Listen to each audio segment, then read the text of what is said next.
오늘의 말씀은 잠언 17장 1절에서 14절입니다. 마른 떡 한 조각만 있고도 화목하는 것이 제육의 집에 가득하고도 다투는 것보다 나으니라. 슬기로운 종은 부끄러운 짓을 하는 주인의 아들을 다스리겠고 또 형제들 중에서 유업을 나누어 얻으리라. 도가니는 은을, 풀무는 금을 연단하거니와 여호와는 마음을 연단하시느니라. 악을 행하는 자는 사악한 입술이 하는 말을 잘 듣고 거짓말을 하는 자는 악한 여가 하는 말에 귀를 기울이느니라. 가난한 자를 조롱하는 자는 그를 지으신 주를 멸시하는 자요. 사람의 재앙을 기뻐하는 자는 형벌을 면하지 못할 자니라. 손자는 노인의 면류관이요 아비는 자식의 영화니라. 지나친 말을 하는 것도 미련한 자에게 합당하지 아니하거든. 하물며 거짓말을 하는 것이 존귀한 자에게 합당하겠느냐. 뇌물은 그 임자가 보기에 보석 같은즉 그가 어디로 향하든지 형통하게 하느니라. 허물을 덮어주는 자는 사랑을 구하는 자요 그것을 거듭 말하는 자는 친한 것을 이간하는 자니라. 한마디 말로 총명한 자에게 충고하는 것이 매 100대로 미련한 자를 때리는 것보다 더욱 깊이 박히느니라.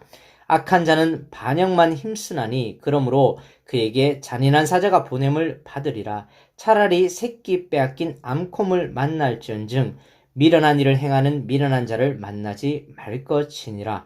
누구든지 악으로 선을 갚으면 악이 그 집을 떠나지 아니하리라. 다투는 시작은 툭에서 물이 새는 것 같은즉 싸움이 일어나기 전에 시비를 그칠 것이니라. 아멘. 우리가 잠언을 계속 읽다 보면 깨닫는 것이 있습니다. 첫 번째는 삶의 우선순위에 둘 것과 아닌 것을 구분하는 것이 지혜라는 것입니다. 그리고 두 번째는 삶의 우선순위를 잘 정해야 한다는 것입니다. 먼저 삶의 우선순위 리스트에도 들면 안 되는 것이 있음을 깨닫게 되는데요. 그 중에 가장 중요하고 주의해야 할 것이 바로 재물이라는 것입니다. 여러분, 재물이 내 삶의 우선순위에 몇 번이 될까? 이 질문 자체를 해서는 안 된다는 말입니다. 재물은 목적이 되어서는 안 되는 항목이기 때문입니다. 삶의 우선순위라 함은 우리의 인생에 이루고자 하는 목적인데 재물이 목적되어서는 우리 인생을 책임질 수도 없고 성공할 수도 없기 때문입니다. 재물은 필요한 때 사용하는 도구이어야 한다는 것을 분명히 해야 합니다. 1절 말씀입니다. 마른 떡 한 조각만 있고도 화목한 것이 제육이 집에 가득하고도 다투는 것보다 낫다 합니다.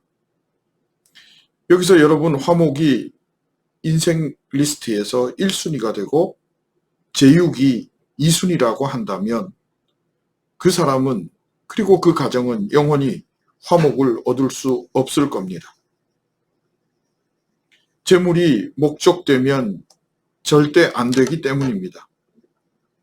우리가 일을 할 때 많은 수단이 필요합니다. 컴퓨터도 필요하고 전화기, 망치, 칼 등등 말입니다. 그런데 일을 잘 하기 위해 좋은 컴퓨터, 좋은 핸드폰, 잘 드는 칼, 좋은 망치 등 수단이 필요한 것이지 좋은 망치를 갖기 위해 살아간다면 얼마나 어리석겠습니까? 좋은 컴퓨터가 내 인생의 목적이 된다면 그것 또한 우습지 않겠습니까? 수단은 필요한 대로 필요한 품질에 맞게 갖고 있으면 되는 것입니다. 수단은 제대로 수단답게 사용해야지 수단을 목적에 맞지 않게 사용한다면 그것은 범죄입니다. 컴퓨터나 핸드폰을 보이스피싱에 사용한다면 그것은 범죄입니다. 칼을 다른 사람을 위협하는 도구로 사용한다면 그것 또한 범죄입니다. 그래서는 안 됩니다. 재물은 굉장히 유용한 도구입니다. 쓰임새가 참 좋습니다. 사람이 개발한 시스템 중에 최고는 아마도 화폐 시스템일 겁니다. 그렇다고 해서 여러분 재물이 목적이 된다면, 재물이 오남용된다면 그것은 범죄가 될 것입니다. 모쪼록 우리는 재물을 우선순위 리스트 범주에 아예 넣지 않기를 소망합니다. 도구는 도구이어야 합니다. 두 번째, 우선순위를 잘 정해야 할 것입니다.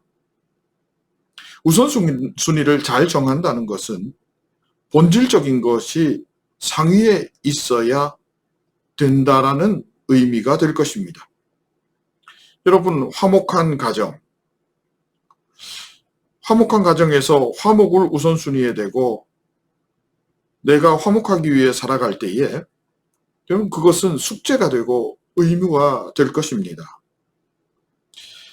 악하지 않고 슬기롭게 살아야 한다고 결심합니다. 여러분 그렇다면 악하지 않은 것이 숙제가 되고 슬기롭게 되어야 한다는 것, 그것이 의무가 되어버릴 것입니다. 얼마나 화목해야 화목한 것입니까? 얼마나 착해야 정말 착한 것입니까? 너보다 화목하면 화목합니까? 당신보다 착하면 나는 착한 사람입니까? 모든 것이 상대적입니다. 근데 여러분 한 가지 드는 의문이 있습니다. 왜 너보다, 왜 당신보다 이어야 할까요? 그것이 기준되어져야 하는 이유는 무엇입니까? 사실 그것이 기준되거나 그것이 비교 대상이 될 이유는 하나도 없는데 말입니다. 여러분 내 삶의 우선순위를 정할 때 한 가지만 생각하십시오. 내 인생의 결론될 만한 것은 무엇인가? 내 인생을 설명할 수 있는 한 가지는 무엇인가? 그것을 1순위 상위에 두시면 우선순위를 잘 정했다 할 것입니다. 선한 행위를 내 삶의 결론되게 하시면 그것을 1순위에 두시면 되겠습니다. 가정 화목을 내 삶을 설명할 수 있는 한 단어로 여기시면 그것을 1순위에 두시면 된다는 겁니다. 이러한 것들을 세상 사람들은 대부분 가훈 또는 좌우명으로 삼고 살아갑니다. 정직, 성실, 선함, 최선, 화목 등등. 이걸로 내 삶의 결론을 내리고 내 삶을 한마디로 설명하고자 합니다. 그러면 이 정도면 잘 살았다.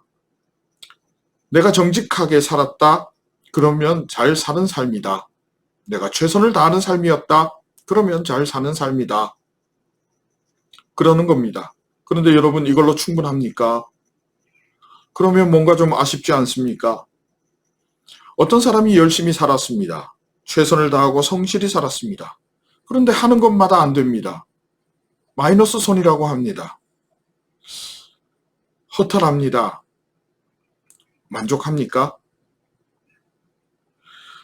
또 열심히 살았는데 최선을 다하고 살며 정직하였는데 어느 날 문득 드는 생각이 겨우 이거 하려고 내가 이렇게 살았나 하는 생각이 들 때 만족하십니까?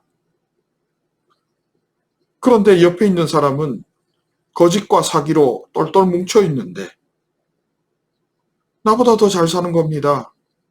나보다 행복해 보입니다. 나는 그럼 무엇을 위해서 살았나? 이런 생각이 들지 않겠습니까?